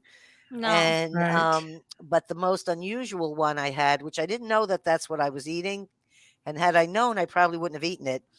It was the dried blood of the deer that was caught in the Huichol community by sacredly. not just killing the animal. It's done Yeah. in a sacred Right. way. Right. And that is what they use as their cure for certain ailments. Right. And I found out that I had cancer when I was up there. And Mm. a shaman I had been told back here that I had cancer. I was in my 30s, but it was only up there that I really believe, because we were raised with no doctors or dentists either in the vegan life. And so I didn't really believe I had cancer. I figured, oh, that's some fake test or whatever. It was Mhm. Right. cervical cancer. And when I had a shaman do a healing on me, he stopped right there in my body in my crotch and said, "You've got something here. It has to come out. It's big. It's hard. It needs to go." And Oh, so wow. at that moment, that was when I realized I really did have cervical cancer. I was crying at the top of the mountain there. And my friend's father, who was in his late 90s then, saw that I was crying and he said, "I want to prepare this for you." He didn't speak, he spoke Huichol and there's Spanish, and my Spanish is más o menos. That's why I didn't know I was eating blood. And it's powdered with a mortar and pestle, and it was Yes. given to me with a tortilla, so that you take the tortilla and scoop up the dried up powdery stuff. So I thought I was eating like deer jerky or something. I didn't know what I was eating. I just took it, Right. Yeah. Right. and it healed me in the sense that I was so depressed to know that I had cancer and was I going to die and what was going to happen to me. All of that fear and all of the feelings of my body like being failing me or something all left, and I felt like Superwoman for 4 days, like I had taken the best vitamin something or other you could ever possibly have. Mm. And whether this healing occurred or not, I had to say that the doctor who performed the surgery on me, because I wouldn't take surgery right away, and they told me it was going to spread everywhere in my body and I needed surgery right away. I said, "I'll give it a year." I said, "In a year, I'll come back and take another test and we'll see." And during that year, I did all this different spiritual healing and retreats and meditations. And I was eating all very healthy foods that put oxygen into your body and stuff. And I said, well, if they look and it's still there and it's big, then I'll do the surgery. So it was still there. It had grown bigger. And when he did the surgery and I was coming out, he said to me, and this was the doctor, "I don't know what you did with your Indians. I don't know what you were doing out there," he said, "but you did something." He said, "because instead of the cancer spreading to your other organs," he said, "it encapsulated itself with a skin and it just formed a skin around the entire tumor." He said, and he took out Wow. the tumor. And that was more than 30 years ago. And I've never had the cancer ever return. Wow, So that's phenomenal. that's just my little, I think we're probably coming to a close. No, we're good for a bit still. Wow. Were you hoping? No. So non-conventional treatment. Yeah, Yeah. that's Yeah, so you had to that's do all of them. You know, Absolutely. And it's and the spiritual and the intent, right? And the belief. right. And there is something where I needed the mechanics of someone cutting this out. And by the way, they cut out half of my cervix, and I was 33 at the time. mhm. At 35, I gave birth to my second child at home in bed to Wow. what the midwife called a clinically perfect birth. And the only thing that Perfect. was used was olive oil. And then I Mhm. gave birth again with half a cervix at 41 in an underwater birth where my daughter was born in my bathtub and floated out. Mhm. And neither Wow. time did I have to have stitches, or there was no medical interference. I had a doctor at that one. Nobody Mhm. wanted to deliver me because I was a high risk birth from when I'd Well, given they were birth my afraid of first you time. dropping a Yeah. baby during pregnancy. Never, nothing. Yeah. So Excellent. I'm just saying that's a good after report. That's a really Absolutely. good It gives hope to people who might not have it right now. Yeah. Yeah. That's So amazing. True. It's that true. really ended that story. No, I think that's phenomenal. It sounds like you've had a wonderful life. Your journey has just been full of interesting, experiences. But where do you go from that? I mean, it's kind of a hard act to follow. Woodstock's a hard act to follow, but Yeah. everything else you've been through, how does it get any better? What do you plan for yourself Well, now? I With a think book, that right? I'm hoping to get if my book isn't accepted by this publisher it's at right now, who is reviewing it, then I'm just going to go self-publish, because I hope uh, so. I'm on all these different shows, and I originally started this whole podcast thing with the LIT media because I thought I was going to use this to promote my book. And when she said you're really good for podcasts, I met her in a remote viewing study group, Michelle, and I couldn't understand what she was talking about. What am I going to do? Who wants to listen to me? Why would anyone want to hear this? Well, it turns out people are enjoying hearing it, and they're actually getting something out of it. Mm-hmm. Excuse me. So if I can share stories with people and somehow it helps them to open up or share another story or solve something inside them, and at the same time I'm also receiving all sorts of wonderful validations from people and things, I'm creating this whole new network of people that are coming into my life through this form I never realized I would even be doing. So if you asked me in August or July, are you going to be a podcaster? I would say, what are you, crazy? You're raising the vibration with your Oh, podcast. So I'm just happy to be touching people in whichever way it happens. And I'm only coming from like an authentic, sincere place. I'm not selling anything, and I'm just sharing stories. And I'm enjoying meeting all these different people. And I'm hoping that it does something positive out there, because we're really in need of that. You're not wrong with that. I think we do need to just raise some vibrations and, give hope, pay it forward. I always look at it that way. When you have an ability, I've never charged for any of my services. I've worked all kinds of long hours and, you know, um, helping people, because I believe that when you're given an ability, you have to pay it forward. You have to. I always feel selfish when I help people because I think I feel better about it than they do. I'm just like, oh, this is awesome, really. Like, I'm just so happy that, there's a good outcome. And sometimes it's sad because you're bringing somebody home that's deceased, but whatever it is, you're helping give somebody closure and answers, and Missing persons and things like missing that. persons, cold cases. It's important. And even with the malevolent cases that we do, it's so important to give people peace. And I feel like that's a gift that we were given so that we could help. I always help in whichever way I can. And, in some of it, it may be those kind of things where you help with somebody who's passed on, or it may be like I bought 1.5 tons of masa for all the peyoteros when I was in the Huichols so that they would have food for a long time. So I feel that service. That's not what I think we're really here for. Or at least that's what I feel I'm here for, whatever the service is. Yeah. I raised children. I did all kinds of things participating. When my children went to school, any Huichol or shaman that was here, I brought to that classroom so that those kids all got exposed to things they would have never seen had I not brought them there. Right. And some of them, they're all adults now, and some of them say, I'll never forget when you used to pick us up. There was always people in different color clothing dressed in your car.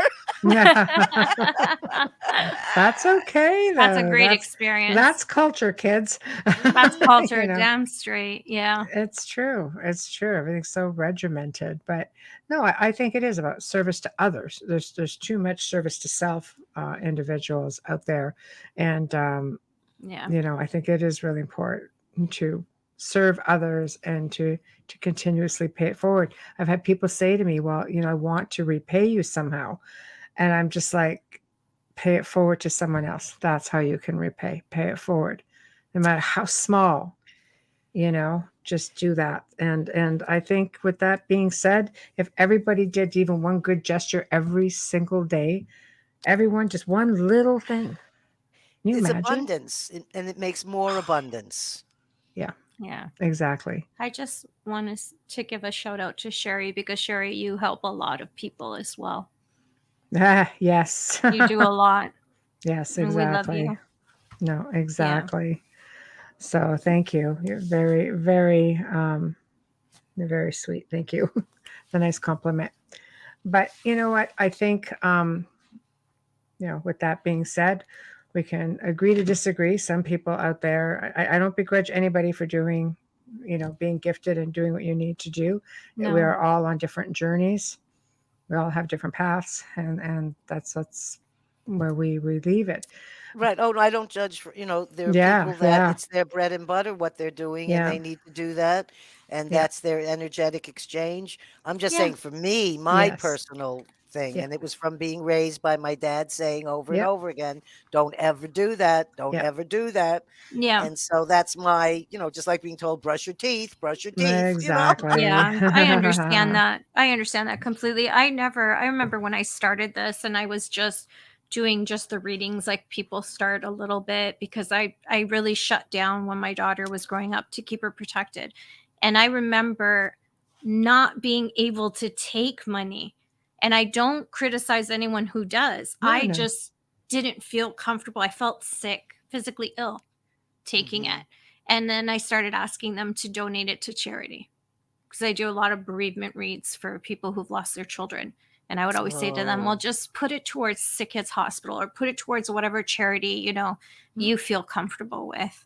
Mm. that's a Yeah. noble position for you to take because that's one of the, I believe, the biggest, hardest losses to Oh, experience. it's Uh, heartbreaking. and it's very heartbreaking. Mm. It is. So my hat's off to you because that's Oh not an my easy gosh. one to No, no, to no, go no, into. no, no. I'm just doing what feel I'm told to do, but thank you. No, that's a Hmm. huge compliment coming from you. Is that No, true? Is that? seriously. Oh, Yeah. So it's hard. Yeah. what's next for Gail? The book, Well, aside from the book. I want the book to like the book to happen. Also because I just need to get it done. Like I'm Mhm. tired of sitting around. I need to, put that, I like to finish everything that I start. Yeah, Mhm. yeah. So I would like to do that. And I, when travel becomes available again, I want to zip back to Mongolia and see all my friends there. I would like to travel to other places in the world because Yeah. that's such a you were talking about things that make you more open, whether it's abductions or what happens to that. Yeah. When I travel to places that are very ancient, old Mhm. places, and I'm sure the both of you have the same experience as Yeah. well as others, those open me up more. Mm. Everything, when you go into an ancient Mayan temple or the ruins and or I laid in the king's something or other inside the middle of the Giza pyramid. Me And too. yes, did you lay in that I know the stone one. thing? Yes, yes. You know, I uh, love it. that brought sound that came out of me that I've never been able to duplicate, or I don't even know You're where the not the sound first came person from. to say that. I just Shorty laid in there Stillbucket and said the just same thing. With a sound? Wow. Yes, I opened my mouth and the sound came out, a Oh, I long remember sound. Freddie saying that. Yeah. it's true. It's just And one heck of a some power place. yeah, very powerful places. So You when I would love talking to him. go to powerful places, powerful things happen to me. Right, Mhm. I'm like a sponge or something. I don't know. right. Yeah. That's Conduit. okay, though. Conduit too. That's Yeah. okay. So, I mean, yeah, hopefully the world will get into a more peaceful place. So I know I'm itching to get back to traveling, and Mm. there's a whole world to explore, There and I is, and feel like beside that, I live on 15 acres of apple trees out Oh. here in Sonoma County, and I've spent most of this entire I have processed incredible amounts of food into jams and jellies and dried foods and frozen Yeah. things and Cider and so I cider, I have an apple press. I'm just saying, so my my other girlfriend used thing. to have an orchard. I loved it when she lived there. Oh, it's a pretty great thing to raise. I Yeah. raised I've lived in this house now for almost 45 years. wow. So Oh, I've been on nice. this land for 45 years. I was initiated as a shaman here. My dad's ashes are here. I mean, the Oh. land is a very, and it's covered with something called sandy loam soil. So you Hmm. just stick anything in the ground and And it everything grows. grows. Right. So the other Oh, thing that I amazing. would say would be in my futures is that I'm doing all these things on my property to make it as most self-sufficient as it can be. We have all solar. panels for all Nice. our Off the grid. electricity. Yeah. We have only wells. There's no city water out here. So Mhm. I've put in more storage tanks, and so I'm doing things and learning about what I can do to also leave food here growing for the next, whoever planted those Right. apple trees that we enjoy. Now I want them to be able to have figs or whatever things. We have Oh, lemons, yum. and also the climate is changing. So certain fruits that did very well here Yeah. aren't doing as well. And then certain fruits that were struggling are doing very well now. So Right. like we had incredible amounts of peaches, but all of a sudden we don't have any plums. So Right. You need to grow cactus pears. I do. Which ones? I just got that in my head. I don't know. I just the got cactus pear, the purple ones that grow up. My yeah, son that you loves eat. those. Yeah, Yes, you need to grow those. they grow here very well. Oh, Right. There you go. I mean, I see people where the whole side of their front yard, and you yeah. see tons of that fruit on it. The only time I ever saw them in person was in Italy, because it was my grandfather had an olive grove, and we had nuts and stuff like that he had grown, and grapes. And I saw the cactuses because I love cactus pears, but to pick them, not so much. Oh, you need really good gloves. Steel like meat handler, butcher gloves, because the thistles, the thorns are like this big.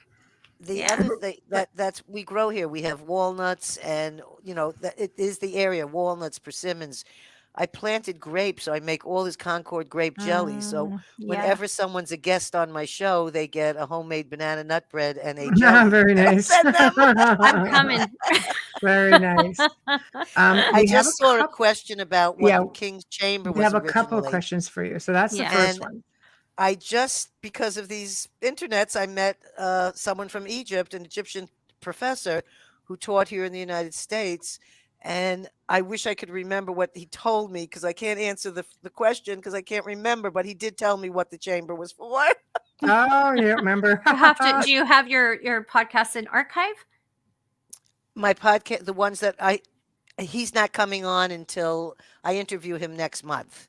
Okay. The Egyptian, and we're going to do a whole hour and a half about the history, because he's been sending me, about how they had the giant ceremony of the opening of the Luxor of the museum, all the Sphinx. Yes, that's right. And maybe when you were there, I don't know what year you were there, but I was there in 2010, and we were just walking the streets and seeing everything just all being dug up. So to be able to have somebody I don't even know, but I met him because of this, send me these. Yeah, he heard me on some show and contacted me. And then I said, how about coming on my show? And he said, I've never been on one. I said, I think it would be great fun.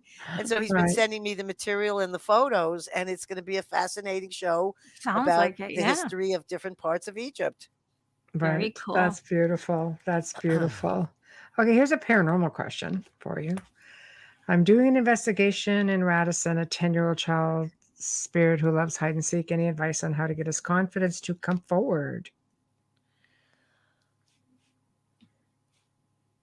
Gail isn't a researcher, but as a medium, I would think that I was just thinking exactly that if he were to have a medium go with him to this place, and the first thing that comes to mind to me is if the person that went there could be in a childlike spirit way themselves, not entering as a researcher, not entering as somebody that's trying to investigate, but entering someone as with a childlike spirit with them. I don't mean being a spirit, but I mean being childlike in their mediumship. That maybe that would be a way, maybe bring a couple of toys with them or something a 10-year-old might. Yeah, and leave them there. Don't and then just and then take just them away. Don't take them away. Leave them there. Right, and also the same kind of approach of, I'm just here to just let you know that I'm here. If we would like to play together, that's what comes up for me. Right, something very gentle and not intrusive. Because they're still children. Your children, Exactly. Children without body. You have to get on their level. Exactly. And if you know what year that spirit is from, try and focus and use that as well going in. But very important. I know we had this discussion that please don't take the toys back. If you're bringing toys, leave them there, because it might take you more than one time to communicate with them. They may not trust you the first You time. don't give any child a toy and take it away. No. That No. simple. So, well, we are coming to the top of the hour. So this is the part of the show where you tell everybody how to find you and when and where. An easier way for them to find me now. Wow, okay. And I have to say, because, well, I'm really new at this, as I told you. So I couldn't even get onto the StreamYard. So That's all right. No, you had it. You just didn't realize you didn't exit the last one. You had it, though. What is it? I thought you did fine. What? Oh, I forgot what you just asked me now that I... No. How to contact me. So instead of giving you all the different things, my beautiful, wonderful daughter made me a fantastic website. My son made the music on my podcast shows. Oh. And I have like 10 really fine stories that are published on medium.com. So if you just go to my website, a small medium at large.co. A small or small medium? No, it has small. to be okay. A small medium at large. I'll put that on our site. Is my website. And there they can see all the shows I've been on. And like, if you send me a link to yours, I'll put it on my website. Oh, we will. Yeah. And also, if anyone wants to see the different, I've done a lot of podcasts, but we're only releasing 2 a month. We're doing it every other Wednesday. So there's 9 shows there right now on the website. There'll be another one coming out this Wednesday in January with Nick Cook. And that would really be the place they could find everything, like a one-stop shop if they want to read a story. Also there, they'll find photos of the Huichol Indians and photos of the Mongolian shamans. So there'll be nice things to see there. So a small medium at atlarge.co. CO. Okay. I've got that. I'll put that on there. Because there's another person out there that's small, medium at large, but she's not A, and she's COM. And she's not you. Right. And she's not you. That's right. Right. If they type in anywhere, Gail, Gail Hayssen, Hayssen, that'll also take them to those places. Okay. Perfect. Thank you. Perfect. Well, it was such a pleasure having you on. You're so much fun. You're delightful. You're still that flower girl, just saying. You're very cool. So, wow. It was really a pleasure. And we would love to have you on again. Well, that would be get wonderful. Into the new year. I'm going to tell my brother that I met a real flower child, because that's what right. he calls me. He calls me a flower child. I'm going to tell him I met a real one. That's it, exactly. Women, so it's very nice to meet you both. You're amazing. you. I am so honored right now. You have no idea. Thank you so much. Not sure why, but I'm glad. No. You're fantastic. It's all very good. It's all very good. So thank you very much again for joining us, and I will be in touch, and have a happy new year. Yeah, happy new year to you guys too. All right, darling. Thank you. Okay. Good night. Good night. Bye. Good night. Bye. Thank you. You're welcome. Really fun time. Thank you. That was great. Well, we've come to the end of another fantastic segment. That was really a lot of fun. Took us a little bit to get her on, but wow, it was well worth the wait. So thank you everyone who joined us in chat. You guys always make it so much more fun, just saying. And we do look forward to your comments. And of course, thank you to Gail Hayssen just for being awesome. She's just really, really wonderful. Huge thank you to Folgers Coffee, who sponsor us each and every show. Huge thank you to Dr. Snick, aka Justin Snicker, for providing us with your music and your voice for our intro and outro. Please remember to stop by our station's YouTube channels and subscribe. That would be International Public Radio, UFO Paranormal Radio, and UFO Gods and Extraterrestrials. Say that all in one breath. So subscribe. Head on over to Facebook, of course, and find us on The Outer Realm, and show us a little love by giving us a like. And if you're looking to be on the show, or someone you'd want to see on the show, I only respond to people who email. I can't do it via all the social media. There's just too much. So please just go to the outerrealmcontact@gmail.com. The outerrealmcontact@gmail.com. Tomorrow night, we welcome for the very first time Robert Lindsay Milne. You may have seen him on a few other shows. He's doing the circuit now. He seems like a lot of fun, and I'm sure we're going to have a good time with him. He's going to be talking about psychic gifts, astrology, predictions, I'm told. So that's going to be a lot of fun. So until then, y'all behave, and we are going to see you tomorrow night. I hope, guys, I hope you're going to come in. So thank you. Good night, and see you tomorrow.